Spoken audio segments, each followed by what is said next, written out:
Brief check on the feasibility of prescriptive analytics as a subset of supply chain management.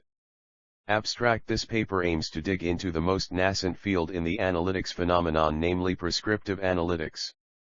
As more and more businesses adopt a data-driven approach while decision-making using descriptive or prescriptive analytics, prescriptive analytics is one more step ahead of them by prescribing the course of action to take in order to tackle any business-related problem like procurement, inventory, profit maximization, increasing operational efficiency and effectiveness, resource allocation, and optimization. Analytics comes into play because things are getting complicated with every nick of a second passing by, and we need a more and more sophisticated and data-driven approach because the supply chain isn't linear anymore. It is becoming more of a network or wave with many entities joining in, like more manufacturers, vendors, and wholesalers. As a consequence of which we need to recalibrate our decision-making processes. By means of this paper, we can have a further look at the role analytics play to tackle various business problems relating to the supply chain and try to find an optimum solution using analytics.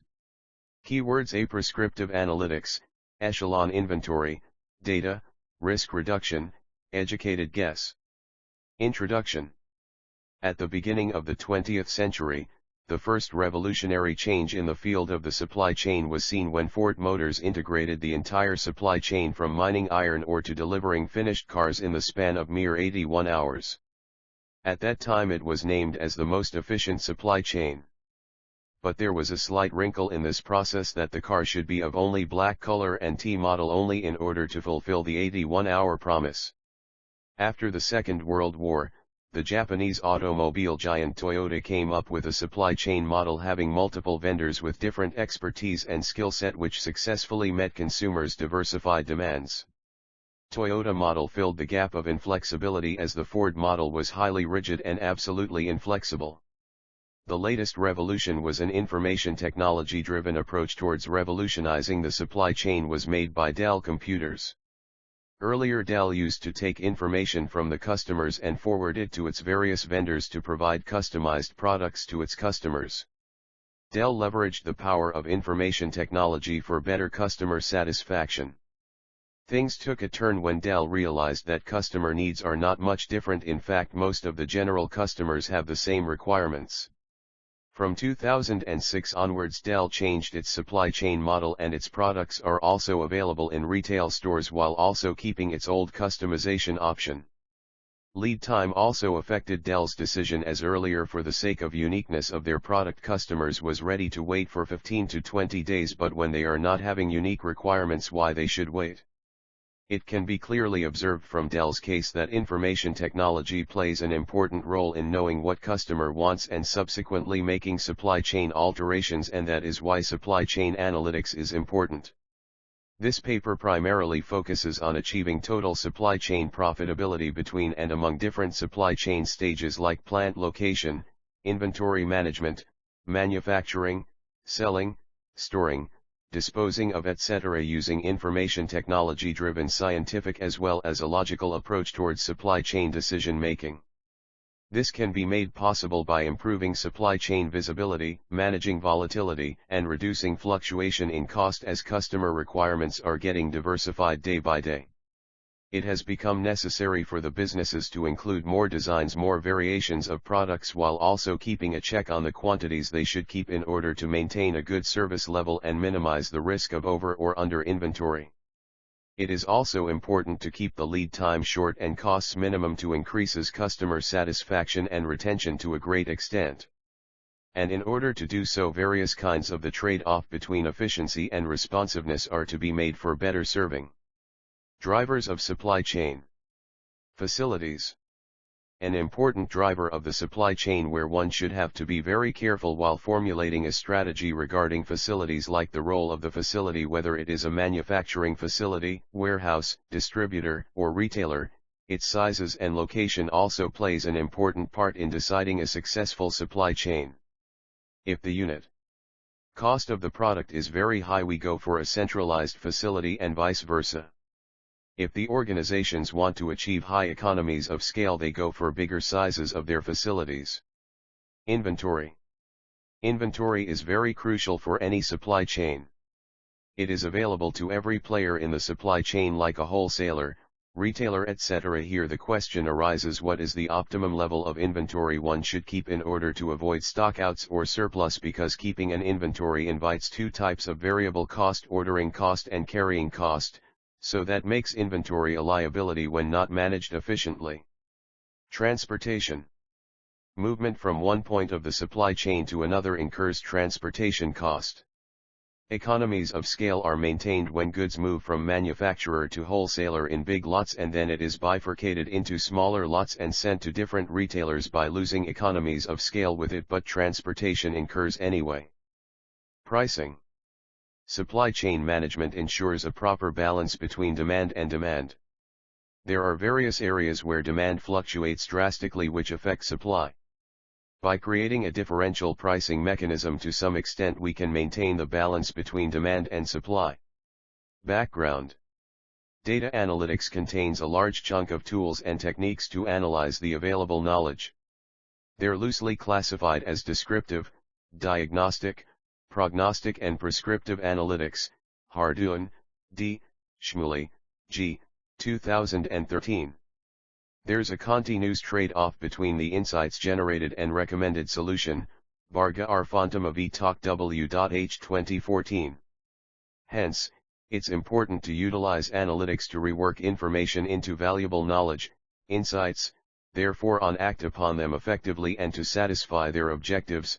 Kyler, S.H., Espinosa, J.A.E.T. al., 2014. Prescriptive analytics helps to bridge this gap and is taken into account because it is the next frontier in the business analytics. Evans, J.R., Lindner, C.H., 2012. Prescriptive analytics is blend of descriptive and predictive analytics. Prescriptive analytics aims to determine the most effective and optimum solution or outcome among varied decisions, given the far-famed parameters. It provides organizations with adaptive, agile, and flexible sequences of operational actions. It answers queries like what, why, when, and extremely importantly how ought to be done. Dillon, D. Demirkan, H. 2013. However, within the preview of big data, analytics engine should be dynamic enough to produce the most effective doable cause-effect relationship for the choice manufacturers within the enterprise. Lately, the overwhelming majority of business analytics efforts square measure spent on descriptive analytics and prognostic analytics with typical methodology together with data processing, machine learning, artificial intelligence and simulation. Den Hertog and Postek, 2016, Habibi Tal., 2018, Laros and Laros, 2015. It helps organizations adapt to the reasons of the events that occurred within the past and perceive relationships among completely different styles of knowledge. Soltanpour and Celis, 2016. However, equally to different analysis works, Krumike et al., 2016, Ignis and Peterson, 2016, we have a tendency to take into account it as a part of descriptive analytics. The explanation for this is often to confirm consistency among the three stages of analytics, so all answers the queries what and why. Recently, however, prescriptive analytics has been more and more gathering analysis interest. Larson and Chang, 2016. It's been thought about because the next step towards increasing knowledge analytics maturity and resulting in optimized call making, prior to time, for overall business throughput improvement. Den Hertog and Postek, 2016, Gartner, 2017. Challenges of supply chain. Lack of integration among various activities like planning and execution creates a difference which hampers organizational objective in the long run. Absence of real-time data visibility with no common view across all businesses and channels refers to the amount of information collected by different members of the supply chain individually creates an atmosphere of uncertainty. Unaccounted reviews of buffer stock level, causing frequent stockout results in a decrease in customer satisfaction, or excess inventory will pull down the profitability. As customer demands are getting more diversified, flexibility is required with respect to both varieties as well as quantity to increase customer satisfaction. Price volatility and difficulty to risking. Minimizing risk proved to be a great difficulty on the road to achieve efficiency and effectiveness. Globalization, exchange rate issues, competition are posing regular challenges to the supply chain. Misbalanced manufacturing line and irregular batch sizes. Creating asset underutilization. The improper trade-off between asset utilization and flexibility results in underperformance. On the one hand, we have reduced costs, on the other hand we have better customer satisfaction. A quantifiable middle ground solution is necessary in order to have a win-win scenario. How can analytics help? Analytics has always been a boon for businesses with the advent of enterprise resource planning, ERP, since the 90s, and more recently with the buzz of big data have brought up analytics to a whole new level.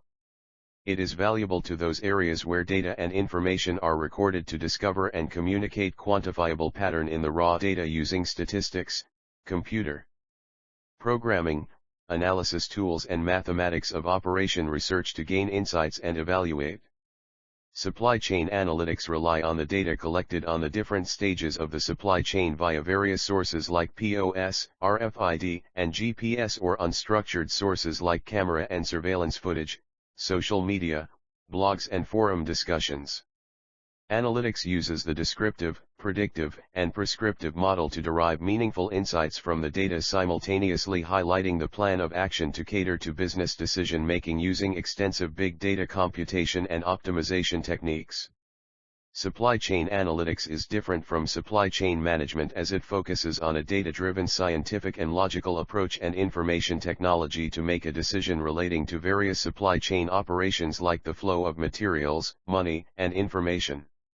Also helps in maintaining the balance between supply and demand and increase profitability of the organization by contributing directly towards the bottom lining of sourcing, logistical, carrying and disposal costs.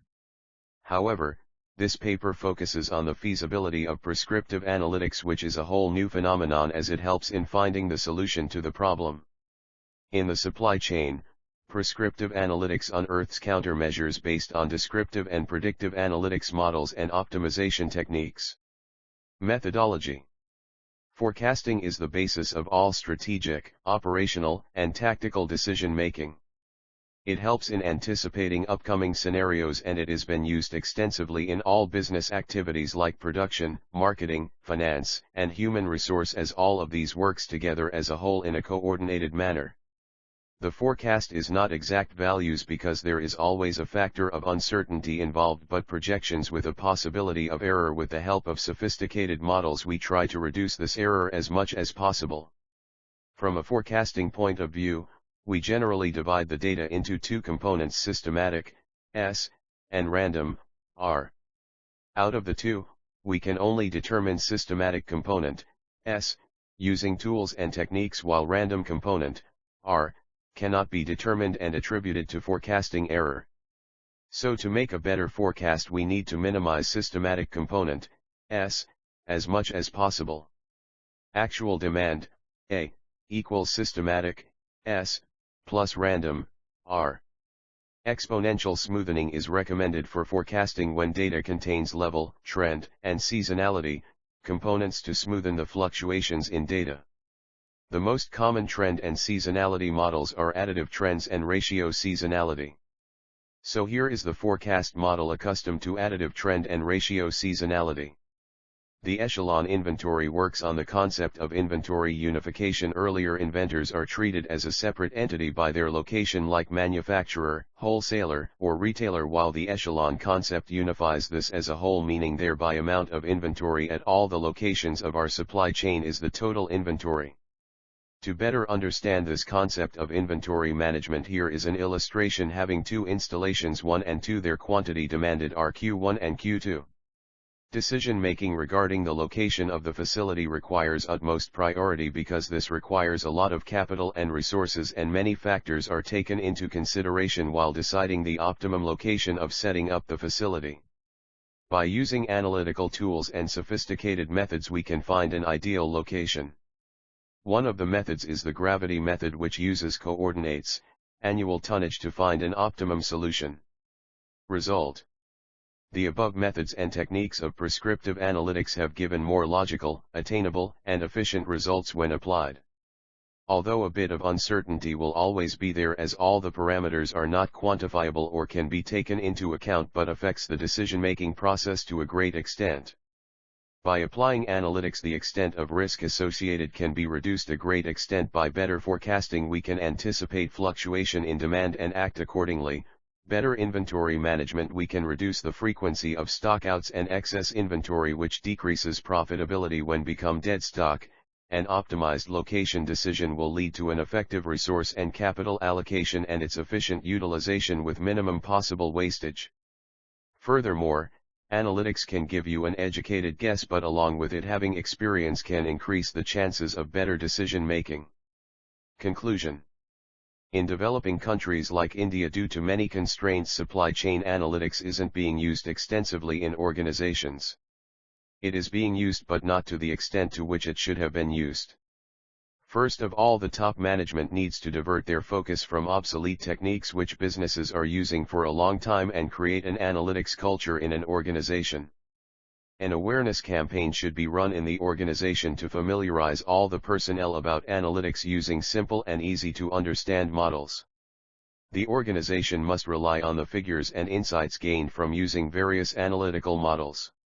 Organizations must realize that analytics isn't any magic or mantra through which we can see into the future, but it is an educated guess backed by science and logic which can give a justifiable figure within the quantifiable environment to work upon.